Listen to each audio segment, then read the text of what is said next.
नमस्कार। हाल ही में भारत सरकार की एक बड़ी घोषणा हुई है और ये उन घोषणाओं में से है जो ऊपर से तो बड़ी टेक्निकल लगती है, पर इसका असर हम सब पर पड़ सकता है। सरकार ने कहा है कि वो जीडीपी की गणना का आधार वर्ष यानी बेस ईयर बदलने जा रही है। हम्म। और ये कोई छोटा मोटा बदलाव नहीं है, पूरे 10 साल बाद ऐसा हो रहा है। 10 साल, ये बहुत लंबा समय है। बिल्कुल। हम 2011-12 की दुनिया से निकलकर अब 2022-23 की हकीकत पर अपनी अर्थव्यवस्था को मापेंगे। और ये टाइमिंग बहुत दिलचस्प है क्योंकि कुछ ही समय पहले आईएमएफ मतलब अंतर्राष्ट्रीय मुद्रा कोष ने भारत की जीडीपी गणना के तरीकों को सी ग्रेड दिया था। जी, जो कि अच्छी ग्रेडिंग नहीं मानी जाती। बिल्कुल नहीं। तो सवाल ये है कि क्या ये सिर्फ एक रूटीन टेक्निकल अपडेट है या फिर ये आईएमएफ की आलोचना का एक रणनीतिक जवाब है। और ये सिर्फ अटकलें नहीं है। अच्छा। वित्त मंत्री निर्मला सीतारमण ने संसद में खुद कहा कि आईएमएफ की उस रेटिंग का एक बड़ा कारण हमारा पुराना आधार वर्ष था।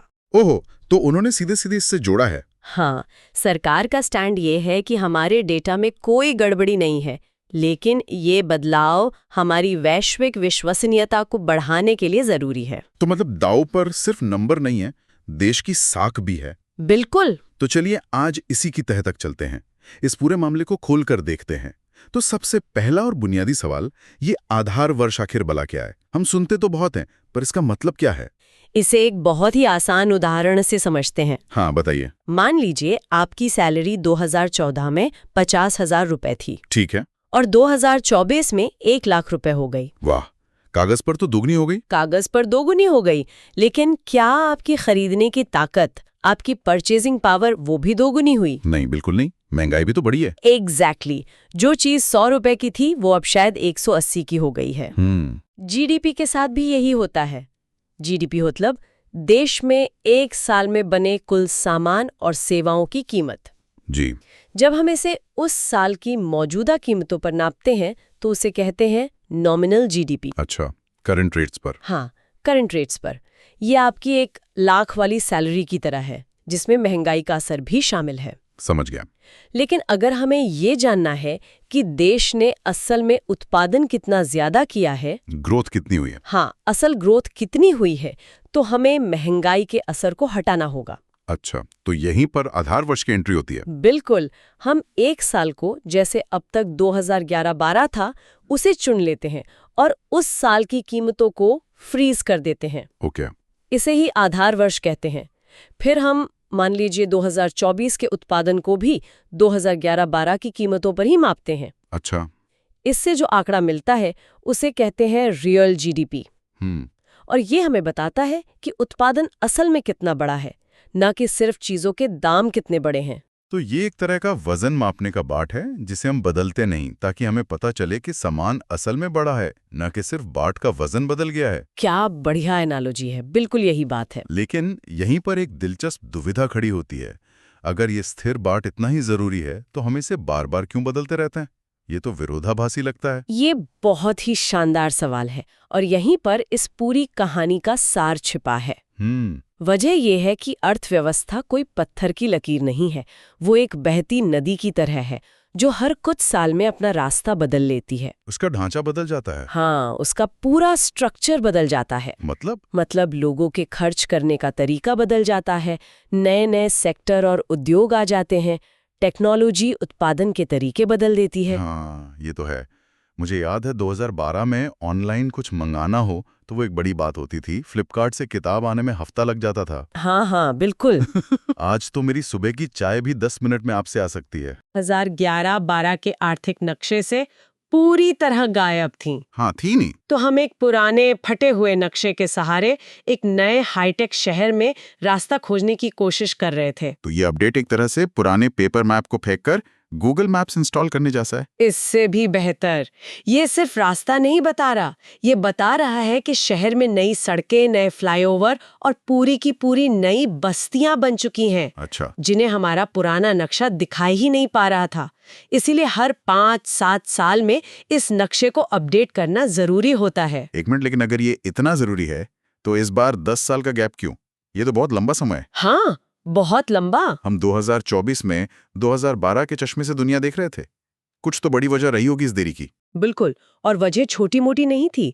इसके पीछे 3 बड़े आर्थिक भूचाल जिम्मेदार हैं। 3? हाँ, पहला 2016 की नोटबंदी, दूसरा 2017 में जीएसटी का लागू होना, जिसने देश के टैक्स सिस्टम को पूरी तरह बदल दिया। और तीसरा तो मैं गेस कर सकता हूँ, कोविड महामारी, बिल्कुल।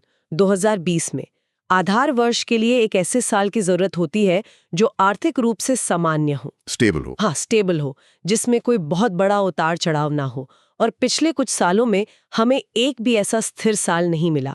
तो इन झटकों के कारण ये प्रक्रिया लगातार टलती रही। जी। तो अब जब हम 2022-23 को नया आधार वर्ष बना रहे हैं, तो हम मान रहे हैं कि ये साल हमारी नई नॉर्मल अर्थव्यवस्था का सही प्रतिनिधित्व करता है। हाँ, अब हालात कुछ सामान्य हुए हैं। तो चलिए अब इस नई जीडीपी की मशीन का हुड खोल कर देखते हैं। अंदर क्या क्या बदला है, कौन से नए पुर्जे लगे हैं? इसमें आप कह सकती हैं 4 बहुत बड़े और महत्वपूर्ण बदलाव है। ओके। सबसे पहला है सेक्टरों के वजन यानी वेटेज में बदलाव। वेटेज में बदलाव मतलब सोचिए 2012 में शायद मोबाइल फोन बनाने वाली कंपनी का जीडीपी में ज्यादा वजन था, आज शायद मोबाइल ऐप बनाने वाली कंपनी का वजन ज्यादा होगा। अच्छा। तो service sector, digital commerce, renewable energy, fintech, इन सभी का जीडीपी में महत्व बढ़ना तय है। और पारंपरिक क्षेत्रों का? हो सकता है पारंपरिक मैन्युफैक्चरिंग के कुछ हिस्सों का वजन थोड़ा कम हो जाए। यानी अर्थव्यवस्था का पावर सेंटर शिफ्ट हो रहा है और आंकड़े अब उसे पकड़ेंगे। हाँ। दूसरा बदलाव क्या है? दूसरा है बेहतर कवरेज। हाँ, जैसा हमने बात की गिग इकोनॉमी, जोमैटो, स्विगी वाले। हाँ, आपके जोमैटो, स्विगी, ओला, उबर के ड्राइवर्स और डिलीवरी पार्टनर्स, ये करोड़ों लोग जो काम कर रहे हैं, वो पहले ठीक से गिने ही नहीं जाते थे। मतलब वो एक तरह से अदृश्य थे आंकड़ों के लिए। बिल्कुल, अब इनकी कमाई और इनके योगदान को बेहतर तरीके से शामिल किया जाएगा। ये तो बहुत बड़ा बदलाव है। और तीसरा, आपने डेटा स्रोतों की बात की थी। हाँ, और ये शायद सबसे बड़ा टेक्निकल अपग्रेड है। अच्छा। पहले हम कंपनियों के सालाना सर्वे पर बहुत ज्यादा निर्भर थे। उसमें अक्सर देरी होती थी, कई छोटी कंपनियां छूट जाती थीं।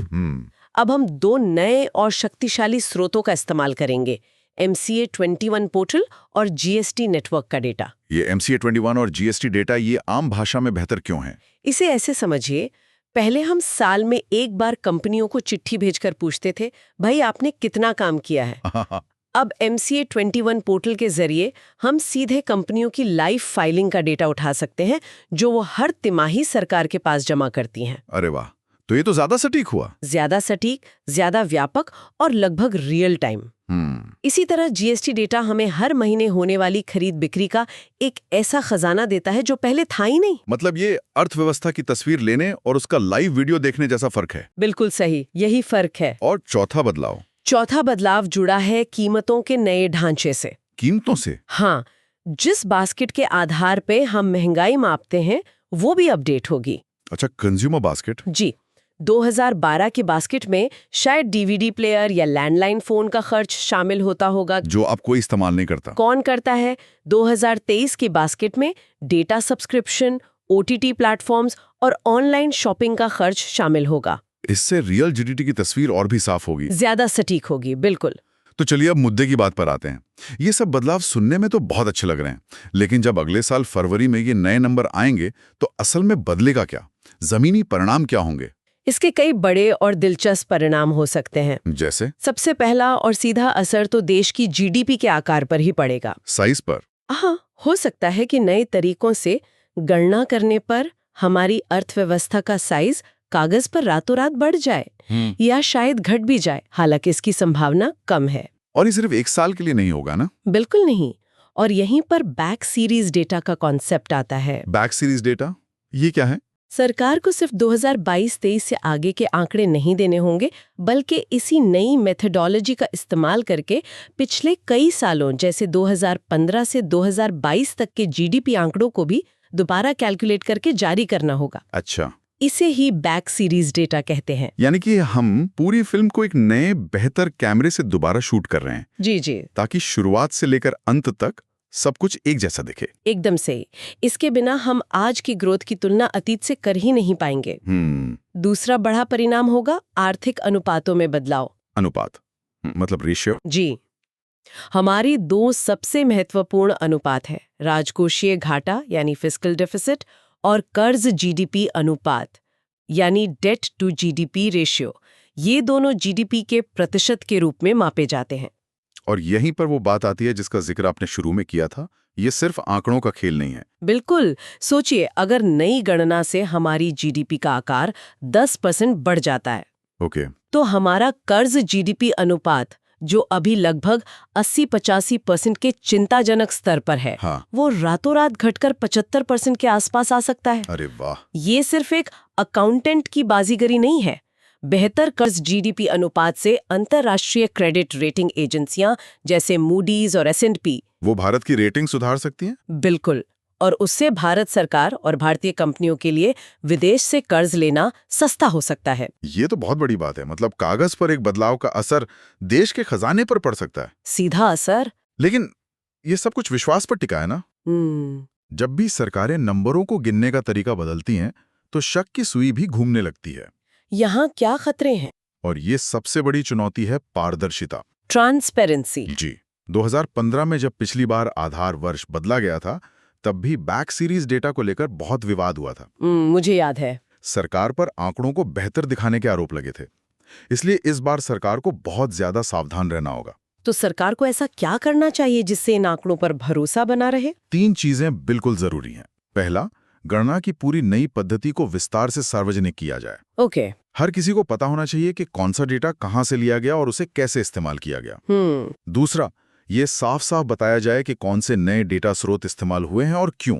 और तीसरा, जैसा हमने कहा, पिछले कई सालों के संशोधित आंकड़े यानी बैक सीरीज डेटा। हाँ, अगर ऐसा नहीं हुआ और मान लीजिए फरवरी में अचानक एक हेडलाइन आती है कि भारत की जीडीपी ग्रोथ 7% से बढ़कर 12% हो गई, हाँ, और सरकार ये नहीं बताती कि ये कैसे हुआ, तो कोई भी अंतर्राष्ट्रीय संस्था या गंभीर अर्थशास्त्री उस पर भरोसा नहीं करेगा। सही बात है। इस मामले में क्या हुआ, ये कैसे हुआ से ज्यादा महत्वपूर्ण है। तो कुल मिलाकर जीडीपी का आधार वर्ष 2011-12 से बदल के 2022-23 करना, ये सिर्फ एक बोरिंग सा तकनीकी बदलाव नहीं है। बिल्कुल नहीं। ये भारत की बदलती हुई अर्थव्यवस्था को, जिसमें डिजिटल क्रांति, गिग इकोनॉमी और सर्विस सेक्टर का बोलबाला है, उसे आधिकारिक तौर पर स्वीकार करने की एक कोशिश है। सही कहा। ये एक तरह से भारतीय अर्थव्यवस्था का ऑफिशियल मेकओवर है। इसका असर जीडीपी के आकार से लेकर सरकार की नीतियों तक और अंतर्राष्ट्रीय मंच पर भारत की छवि तक हर जगह दिखेगा। और असली तस्वीर तो अगले साल 26-27 फरवरी को सामने आएगी। जी, जब नए आधार वर्ष पर आधारित जीडीपी के आंकड़े पहली बार जारी होंगे, लेकिन उस दिन नंबर से ज्यादा चर्चा नंबरों की विश्वसनीयता पर होगी। और जाते जाते सुनने वालों के लिए एक विचार छोड़ जाते हैं। जब नई गणना में गिग इकोनॉमी और डिजिटल सेक्टर में काम करने वाले करोड़ों लोगों को बेहतर तरीके से शामिल किया जाएगा, तो क्या इसका असर सिर्फ जीडीपी के आंकड़ों पर पड़ेगा? ये बहुत अच्छा सवाल है। या फिर ये भारत में रोजगार, काम की परिभाषा और अनौपचारिक अर्थव्यवस्था को लेकर हमारी पूरी समझ को ही एक नई दिशा देगा? मतलब जब हम हर ज़ोमैटो राइडर और हर ऑनलाइन ट्यूटर को ठीक से गिनना शुरू करेंगे, तो क्या ये सिर्फ एक सरकारी फाइल में एक नंबर बदलेगा, या ये हमें 21वीं सदी के भारत में कामगार कौन है, इस पर फिर से सोचने को मजबूर करेगा?